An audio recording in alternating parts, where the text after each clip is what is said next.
All right. Nyawe Scano Swagoyego. Going to give this another try.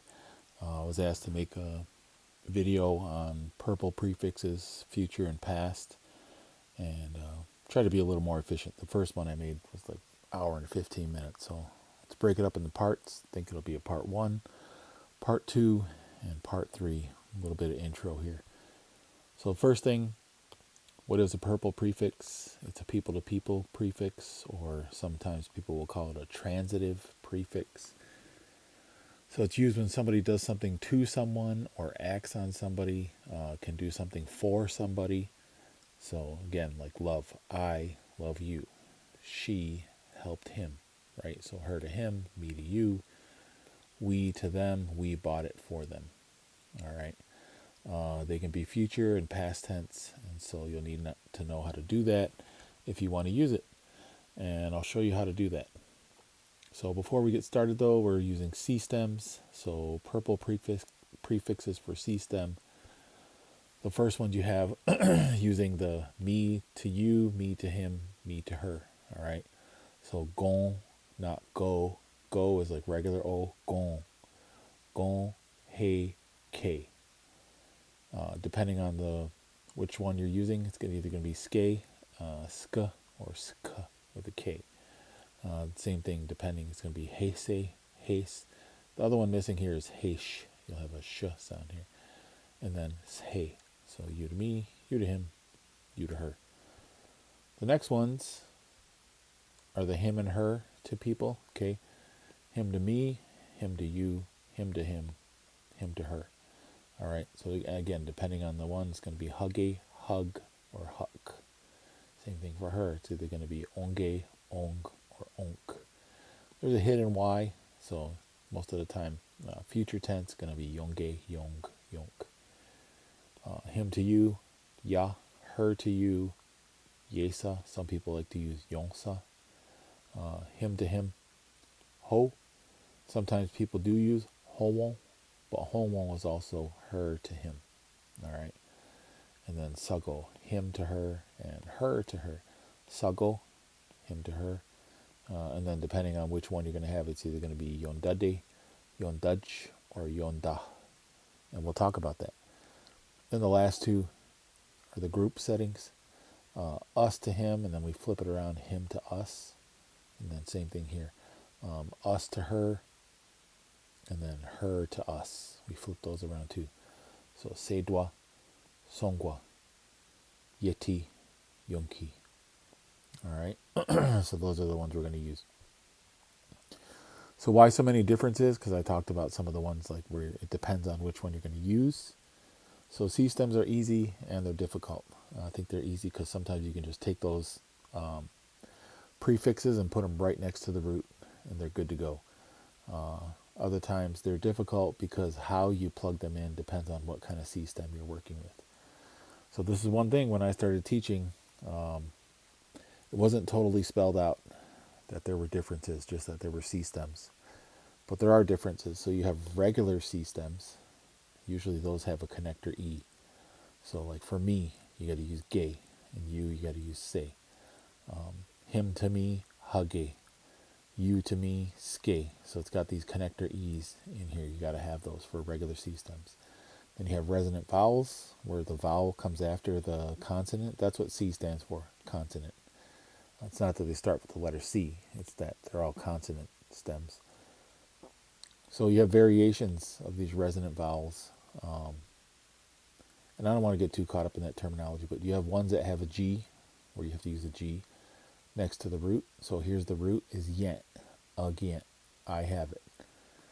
The root is yendi, yende, so you got to use yende, I know it, I know about it. Yat disas, ongyat disas, she misses me. All right. There's other ones where you got to use a K, right? The vowel K. So right here, these use G's, right? This time you're going to use a K. The root's noits, knoits. This should be notse, haknotse, my uncle. On knot quatse, she's mad at me. All right, again, K is next to not quatse. So G's, K's. And then you got a special one. I realized that there's not just regular K's. There's these other ones where You have to lengthen after the pronoun, after the prefix. All right. So here we have me to her, K, him to her, sago, and us to her, et. They're all lengthened because the vowels at the end. There's an I here, a O here, and an E here. So you lengthen them all because of these. This is the root of this. Nino, there's a H. This is the root for the yado, yado, and then the root for wista, wist is huist. So those H's make you have to put lengthens if there's a vowel at the end of your prefix, which I'll show later. All right. Pronunciation, just pay attention to some things. Some can sound the same if you don't make the effort to pronounce it correctly. Also, as a listener, you want to be able to pick up what the speaker is saying, which one they're referring to. Context, like the conversation, can also help you with what it is. So we do have go, like a regular go. It's it to her, right? Gonoits, it likes her. Go ge, it sees her. But then you have gon. You have to nasalize that. Gonoits, I like you, versus gonoits, it likes her. Gonge, I see you, versus goge, it sees her. All right, so there's differences. You don't want to get lazy on these. This one here, like past tense, here's reds. Oh, say again. You saw it. Oh, say noit. You liked it. This is say. S and then the hey sound. Oh, say again versus oh, say again. A lot of people like to blow through these H's. All right, so oh, say again. You saw her. Oh, say noit. You liked her. Versus oh, say again and oh, say noit. All right, so let's get into future tense a little bit here. Future tense, here's all your pronouns, right? The ones we talked about. Here's all the me to someone, you to someone, him to someone, her to someone. And then we have the us to him, him to us to her, her to us.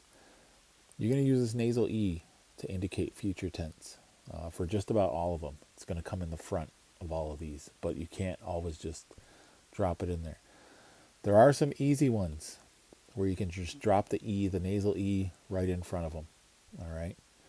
And that's going to be these ones. It's going to be the me to you to me to her, you to her, him to you, him to her, us to him.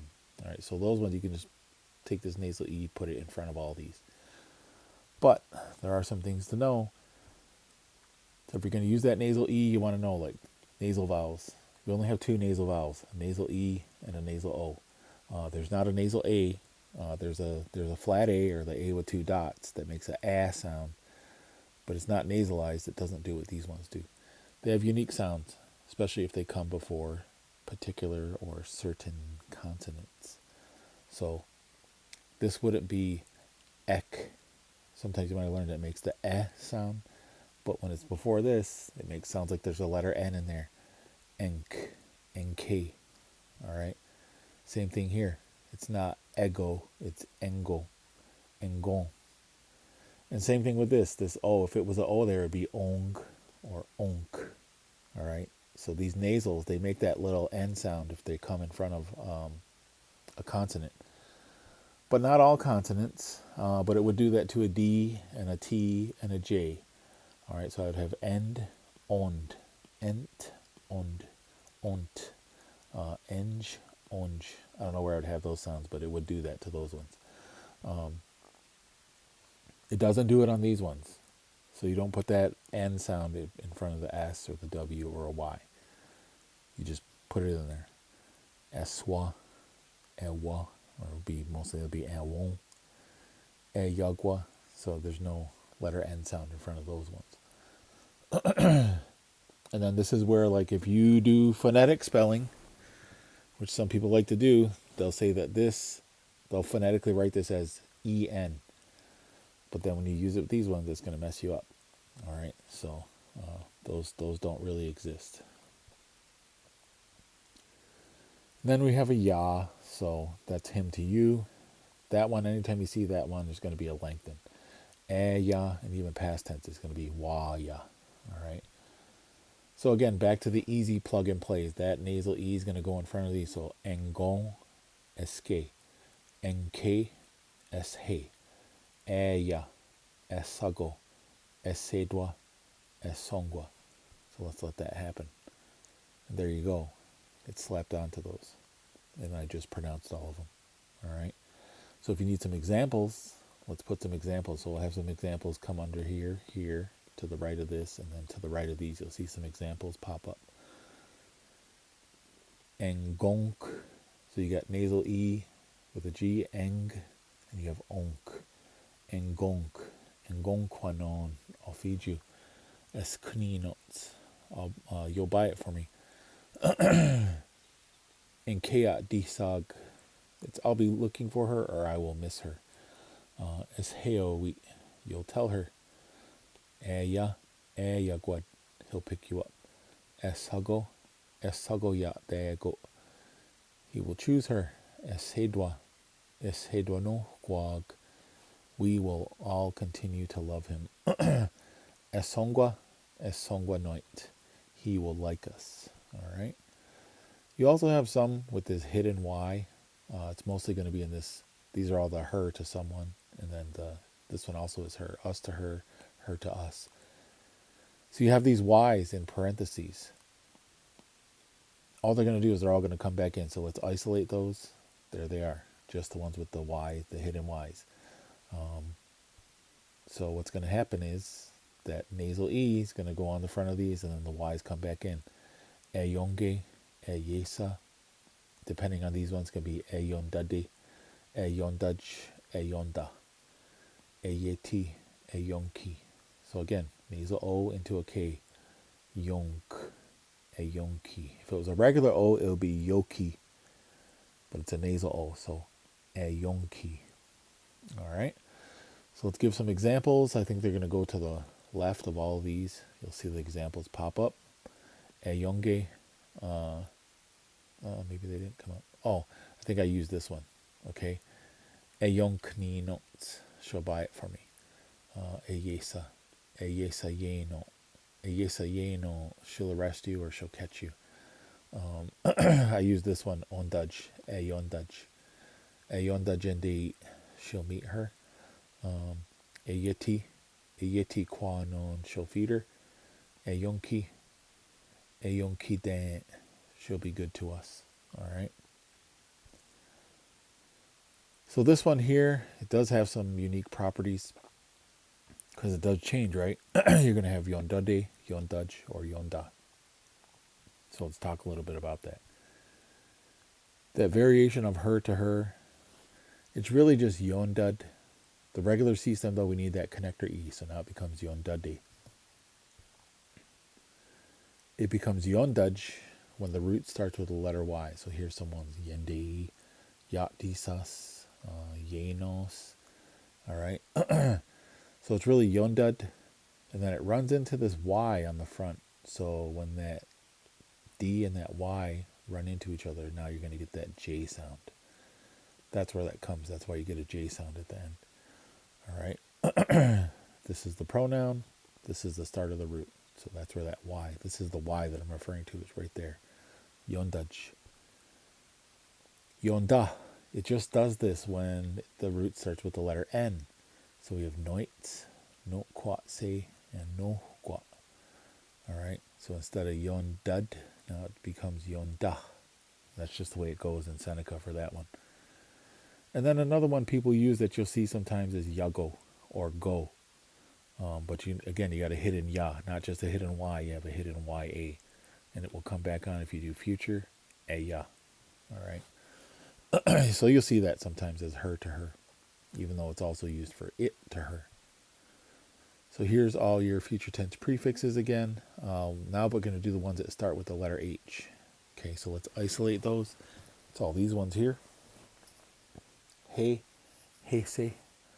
Then there should be heish also in there. Hugge, hug, huck, depending on which C stem you have. Ya, ho, ho. All right. So rules, let's just go over, kind of talk about what that. Whenever you see a ha, plus ha, it's going to turn into al. All right. So whenever you have to do that, any kind of ha. Sometimes you have an A stem, so it'll just be a H for the pronoun, but then the A is on the root. You're still going to do this, al. All right. So anytime we have that, we still have aha, aha, aha. And you notice we still have L, L, L. Just the other stuff comes in. So ahadi, elndi, ahug, ahugge, elnge, ahuk, elk. All right. So the more you do it, easier it gets. When you have plus hey, it becomes a, e lengthen, a. All right. So again, we have hey, but we have also this hse also in there too. So he se, a se. If it's just his, ace. This is a little bit of a different one because you're going to see this and you're going to want to do what you see up here. You're going to think it's al, but actually it's ao, ao. Letter E makes an A sound, ao. But you do it fast, ao. And plus ho, ao. We still have and plus ho, we still have ao, but this di comes in. So and hodi, aod. All right, but that's a blue prefix. You don't have to worry about that one. And then and a whole becomes alwon. And then ya. Ya is actually, there's a H there. So you treat it like all these ones that start with H, you treat it the same. But this one always has a lengthen. All right, so it would be ya. Okay, so back to the ones that start with H's here. We're going to do basically what I just showed you. All these, this is going to turn into a, ese, elnge, ya, eo, elwon. All right, so let's see that happen. There it is. So that happened. And let's put some examples with those. Okay, so ya disag, I'll miss him. Say again, you'll see him. Elnknoit, he'll like me. Right, so I use this one actually. And hug becomes elk. Elnknoit. Ya yadons, he'll text you or he'll write to you. Eo ya dageha, he'll help him. Elwon kwanon, she'll feed him. All right. So that concludes that one. I'll make another video about past tense on here. So hopefully that helps. See you for part 2.